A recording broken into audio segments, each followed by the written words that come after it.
for boxing fans. Fight was announced this week. Bud Crawford is going to fight Shawn Porter in 2020. The two guys got together and hashed this out. You know, both of them had said before that they wouldn't fight each other because they was really good friends and they would need to sit down with each other and discuss it before a fight could happen. And they did this. They sit down and talked about it. And so now Bob Arum came out this week and said that the fight is on for 2020. The thing that was about this fight that I want to talk about is Shawn Porter.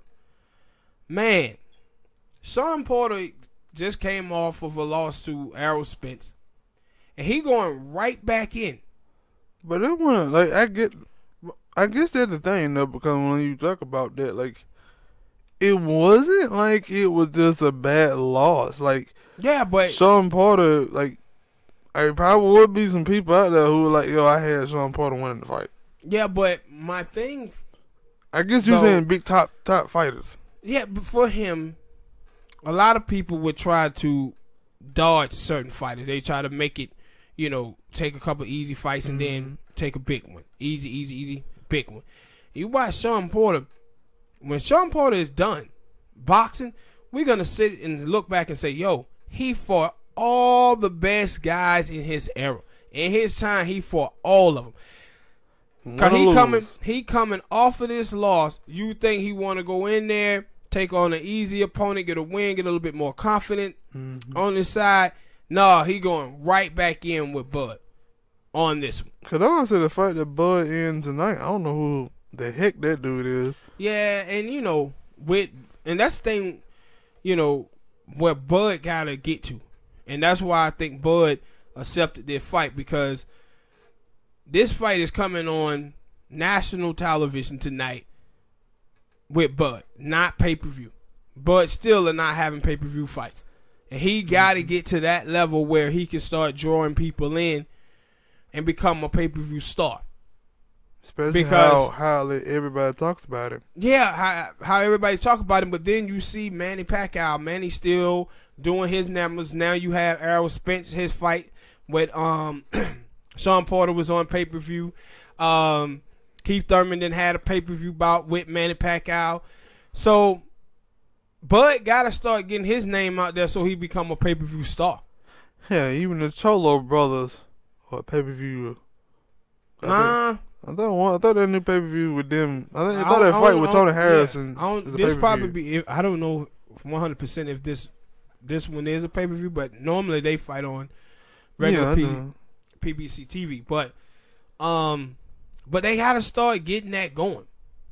Bud do, and that's why I think Bud looked at this fight and said, okay, this is something that I got to go into, because that Errol Spence and Bud Crawford fight, that's the fight I think all boxing fans want to see, but you don't want to waste it. But it's a good appetizer. Yeah, you don't want to waste that fight. You want it to be a huge fight. That's what you see with Deontay Wilder and Tyson Fury. They both understand that, yo, that fight we had, it was a great fight, but it wasn't great for us financially. We wanted that fight to be bigger so we both can get a bigger purse out of it, and it wasn't there. So now you watch Tyson Fury, he doing the WWE, and Deontay Wilder, he's doing all of these other events, and he's trying to get his name out there so they can make this fight a bigger fight. And that's the same thing that I think Bud going to have to start doing. I think Errol Spence have done it with taking some of the fights with Shawn Porter, and he be out talking, and I see him doing radio and stuff. But Bud gonna have to start doing some of those same things to make this fight bigger going forward. It was funny because I seen him have an interview with Max, and it was like, Matt was like, yo, you know, we had Bob Arum up here, and he was like, yo, man, that Bud Crawford is the best switch hitter in boxing ever.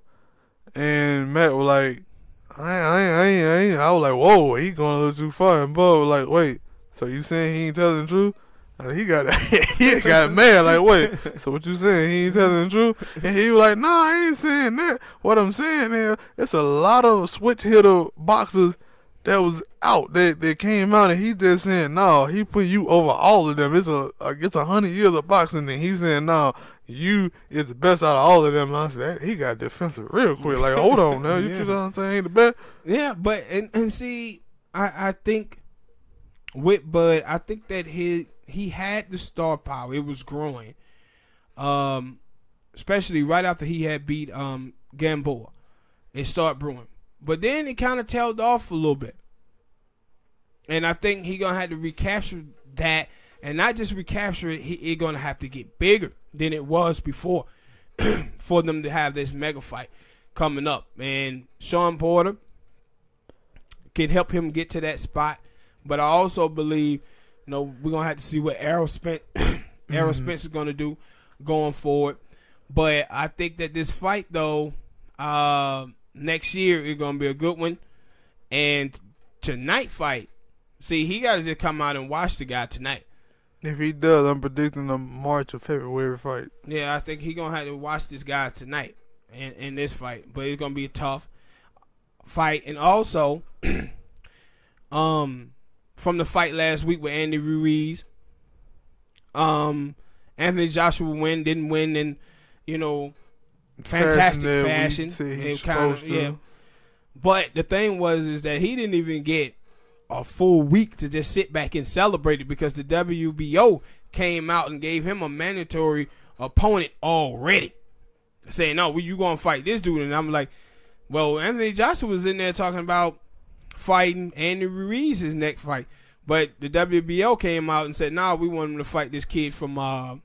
He should be well arrested. Man, he didn't do nothing run the whole fight. Yeah, they want him to fight this guy from Russia in this fight. And then I think it's IBF. They said that they're going to come out and give him a mandatory too. And see, this is the reason why with Floyd Mayweather back in the day, this is why Floyd used to always dish off those titles, because they would make you fight. You had to fight the best fighters. So Floyd was like, he was dodging some guys and picking his fighter. So Floyd would dish off them titles, and that's why he would do it. So he wouldn't have to fight the mandatories every single time. And then also he was going for the money fights. Yeah, I was going to say at that point that you want to see Joshua versus, maybe some people want to see Joshua versus Ruiz, when Ruiz actually is down at the proper weight. Stop going on there, them goddamn churro, boy. And the Deontay Wilder and Tyson Fury, but now he got to wait. Yeah. Yeah, but so that's the boxing news for this week, ladies and gentlemen. I want to thank y'all for listening. Hit that like button, subscribe, and we'll see y'all next time. Peace.